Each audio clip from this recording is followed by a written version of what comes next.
header, and it's a long ball to the back post. It's a basic set free header. If you're whipping it in, and that's what I mean. That's what I mean about Arsenal. And someone gets a block off, and a man gets spare, you can almost accept it. But to have just a looping ball to the back post, and he's got a free header. I know. Yeah. Come on. Seriously, play good football. We know you want to play good football. Mm-hmm. Get the boys in. Do 4 days of set pieces. This is how we're defending set pieces. I ain't going to stand for it no more. You give away another set piece, it's a fine. But Jay, he's by his own. O'Hara is absolutely raging. You hear him smashing the desk while he's talking. And he is right. There are lots of things that are not Big Ange's fault. But the fact they don't work on these set pieces and make them better is crazy. Mission. He has come out previously and said that's not a major concern for him. He's come out and said that, Jay. Mate, I know. No, Jay, don't shoot the... Well, then sack him. Then sack him! Sack him, because it is a concern and it is a problem. Set pieces, people don't understand how important set pieces are. Well, the ball is dead so many times in a game, and you get a free shot or free hit into your box. You have to be organised from set pieces in both boxes. Get a set piece, Coach Ange. He is right. Listen, O'Hara is right here. All the banter aside, all the this and that aside, they're awful at set pieces. The manager saying it's not a big concern is wrong because they leak so many goals from set pieces, so many goals from free kicks and corners within the set piece community. They also... Community? Anyway, you know exactly what I mean. They also... Crosses in general. The amount of players, and Expression says it all the time, Morgan Freeman, there's always a man free. That is coaching and organisation. And if he can't get the player to have the right desire, he has to do something about it. There's no doubt about it. Let's take a little listen to what Big Ange had to say himself. You went over at the end, and I think we're trying to maybe have a word with a supporter or two. No, I wasn't having a word. I mean, they're pretty disappointed, rightly so, and I got some pretty direct feedback as to how we're going, and it's fair enough. And it's a key spell now, isn't it? I think it's Chelsea, United, and Liverpool, 3 of the next 4 games. Yeah, they're all big games. We've got to get sort of... Does it look defeated to you? Does Big Ange look defeated? Head down, no eye contact. Said he didn't have a word with the fans, but he clearly went to talk to them. We've all seen the footage. The fans booing him, swearing at him, saying he's got to go. Maybe it's... Look at it this way. It's not over the top to criticise the mistakes the manager is making. But any Tottenham fan that thinks just sacking Big Ange is going to fix your club, you are wrong. The same as Man United fans thinking that if we getting rid of Ten Hag was going to improve us, they were wrong. Much bigger issues, deep-rooted at your football club. But when you listen to Big Ange talk here, do you think he looks defeated? How do you think he's going to get on in those next 3 big games? Chelsea and Liverpool in the league, Man United at home in the Carabao Cup. Is he going to keep it alive? Is he going to get the wins? Or will this poor form continue? Yes, they've beaten City recently. Yes, they've beaten Aston Villa. And both those games were very comprehensive. But every other match in between, they've either thrown away leads or they've been awful. Give me your thoughts, feelings, and opinions in the comment section below. Next, let's listen to what X has got to say. Love this guy to bits. He is fuming, though. Let's take a listen to his breakdown. Community service, fam. Honestly, I don't want to hear about injuries because I've seen more effort from a man in a coma than these players today. And if it's not the players, it's the Bandulu gung-ho tactics that leave more space than a car boot sailing Peckham, fam. At this point, Why is there space at a car boot sailing Peckham? Someone explain that to me in the comment section below. Players, the manager, the owners, they're all at fault. It's a juxtaposed pile of garbage. These players, they look like a bunch of overweight kids that got asked to play a football match for the first time, fam. They were moving in slow motion. I thought I was watching a Matrix. I saw it at half time, but the Australian Barry Evans Coglu... Barry Evans! Oh, please tell me you all know who Barry Evans is. Please tell me you all know who Barry Evans is. This is Barry Evans. I had to pause recording this to go and get a picture. And again, you all do know who this man is. If you didn't watch EastEnders when he was in it, because you maybe don't watch EastEnders, you all know him. This is him. We're gonna do it anyway. We're gonna do it anyway. He didn't see it. He refuses to make changes. Sorry, that is Barry Evans. Good boss. Postecoglou, Barry Evans. I love it. It's at half time, like it's against his religious beliefs.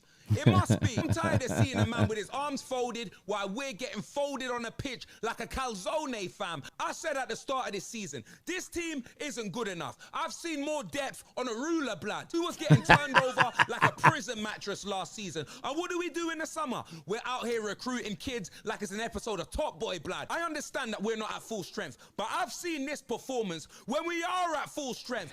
And that there, throughout all the comedy, throughout all the great lines, that there is the truth. And this is what any team that's struggling, this isn't just aimed at Spurs. Yes, there's injuries. Are your performances more consistent in terms of structure and shape and problems when you're at full strength versus when you're weaker? If the same problems persist, it's a structural issue. It's also a coaching issue. Doesn't mean you shouldn't improve the squad at the same time. Football fans have got to start thinking deeper. Football fans have got to stop blaming one player or this guy's old or this manager's tactics. It's always a multitude of problems. But anyone who's saying it's not Big Ange at all, it's just the injuries, you are fundamentally wrong on this, in my opinion. Let's listen to what Deji's got. Just allow it. Trying to get involved. Let's listen to what Deji's got to say here. Let's take a little listen. Trying to make people do things that they want to do. I'm not into that. Oh, this is a joke team.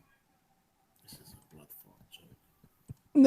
Pussy, the same guy that trying to fast and lanky. You're so fat. You're so fat. You're so fat. Look at that. This brother, look at him. Who is this guy?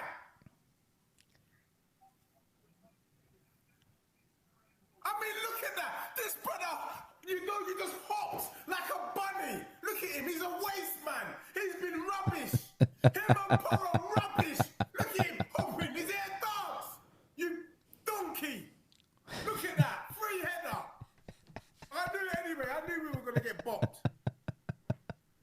Look at the movement, touching himself. That's so uncomfortable. What is that? Beautiful viewing.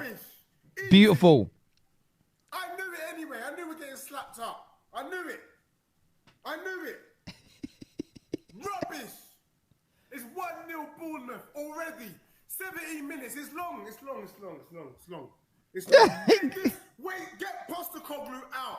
I've got Tottenham fans telling me to calm down. Shut your mouth. Shut up, man. About calm down. What is it with you? Do you want it or not? Do you want success? It's so funny, though. He's calling for Ange to be sacked. Last night, after the game on the Football Terrace, he said they're going to do a treble. He said they're going to win the Europa League, FA Cup, and Carabao Cup. How are you wanting a manager sacked who you believe is going to win you 3 trophies in a season? They've lost it. They have lost their minds. They've absolutely lost it. Hit the like button if you haven't done so already and make sure you're subscribing. Up next, let's take a look at the overlap and something Gary Neville.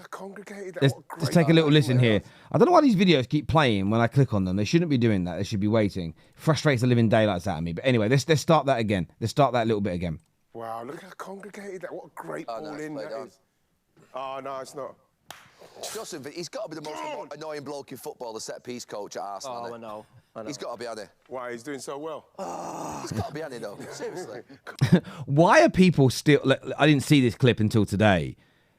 I get Gary Neville's frustrated because his team have just conceded, but I've seen him kicking off about Arsenal's set-piece coach when it isn't a Man United game. And a lot of people agree with Gary Neville. Almost the coaches should stay in the back. They shouldn't celebrate. They're not an important part of a team. Is Gary Neville just showing his Arsenal hate here? Is he just showing his bitterness? Which, by the way, people go, he's allowed to hate Arsenal. I'm not saying he shouldn't, but I'm calling out the punditry. I'm calling out the opinion. Is he right or wrong to call out the set-piece coach of Arsenal? Let me know below.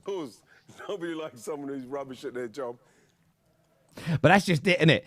If he was rubbish and their set pieces were awful and they conceded from loads and never scored from them, would Gary Neville love him? Or would Gary Neville say, go and get a better set-piece coach, like every pundit is saying about Tottenham? Isn't it funny? Tottenham can't defend set-pieces. They're awful at them. Go and get a good set-piece coach. Set-piece coach. Go and get somebody to improve it. Arsenal have maybe the best in the business at the moment, and Gary Neville and the professional media attack it like it's a problem. Explain that conundrum to me. Again, as football fans, these are the people that are meant to educate us. These are the people that are meant to give us solid breakdowns so we feel informed, so that when we're watching the game, we understand what's going on more at depth. And they can't decide amongst themselves whether set-piece coaches are good for the game, absolutely needed, or just damn right annoying. Take Harry off. Okay. Be interesting to see Euro, eh? Yeah. He got injured in that game pre-season, was it? Yeah. Let's move on from there a bit. Look, I'd love to get your thoughts and feelings on that. I get, look, he's seen his team just concede a goal. I think it was 1-0 at this point. We were all frustrated. We're all frustrated.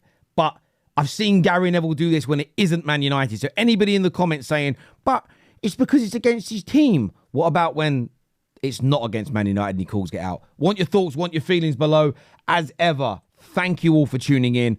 Humbling as ever to myself here. Take care. Goodbye. God bless. And I will see you all again very, very soon.